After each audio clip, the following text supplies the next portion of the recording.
Hey guys, Corbin here, and let's check out my bar top that I made for my DIY kitchen remodel. It's one of the last pieces for my kitchen, so I'm pretty excited. It is made out of California black oak, a tree that fell down near my property and I harvested myself. It's got some black pigmented epoxy running through like a river, and I finished it with a conversion varnish, so it's very waterproof and very hard and durable. So let's check out the process of me making it and go through a couple of things I did. So this project started over 2 years ago when an oak tree fell down my neighbor's property. I used an Alaskan mill attachment on my chainsaw to mill it up into slabs about 1.5 to 2 inches thick. After that, I had to let it air dry for quite a while so the moisture content would get low enough.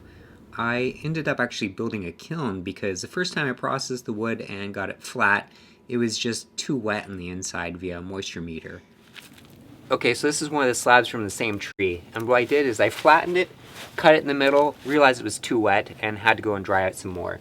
So after that, you'll see me flattening it with the two halves.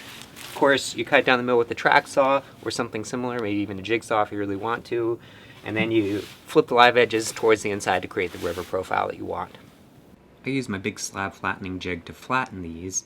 Click on the link in the description or above to check out plans for how to make it. I trimmed the edges straight with my Makita track saw. It totally has the wrong blade in it and was having a hard time cutting this. I need to drop in a ripping blade to get some better cuts. I created a mold with 3/4 inch melamine and covered it with Tyvek tape so the epoxy wouldn't stick to it. I covered the edges of the slab in 2 coats of epoxy and glued the pieces down, and this will prevent air bubbles from escaping into the center pour portion. I sanded the edges after this so the epoxy would better adhere to it. I heated my workshop up to about 70 degrees, mixed the epoxy per the directions, and added some black pigment to it. I then did the pour. After I did the pour, I popped the bubbles with a torch and started the process of waiting for it to cure. Check the description for the exact epoxies that I'm using and pigments. After I did the pour, I usually wait a little while and stir up the epoxy to create a design in the pigments that I want. However, this epoxy cured way too slowly. I'd say like 16 to 18 hours. And by that point I went to sleep and I kind of just left it as it was. I let the epoxy cure for 3 or 4 days because even with warming up my workshop, it was still pretty cool out. And then I could remove it from the mold, which is one of my favorite parts.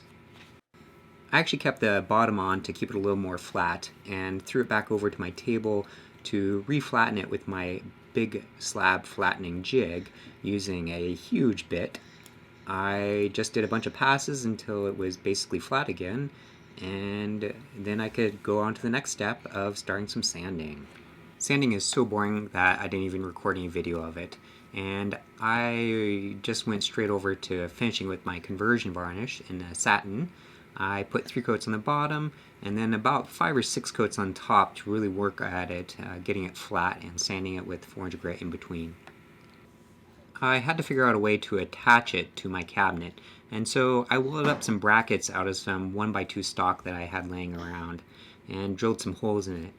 I ended up using the milling machine to do a bunch of the drilling because I wanted some slots to have it be flush on the bottom and have the bolt heads be inset into it. I didn't want the raw steel to rust, so I sprayed on some powder and baked them in my oven for a nice satin black powder coated finish.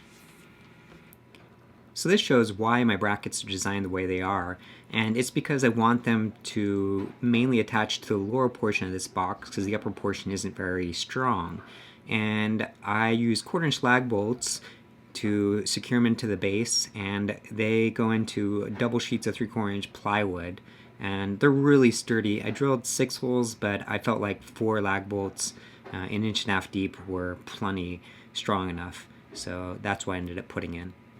I used 4 brackets to support the entire piece, and underneath I attached them with 1 inch lag bolts that were countersunk so the bolts wouldn't stick out. I also made some little end caps and stuck them into the end pieces.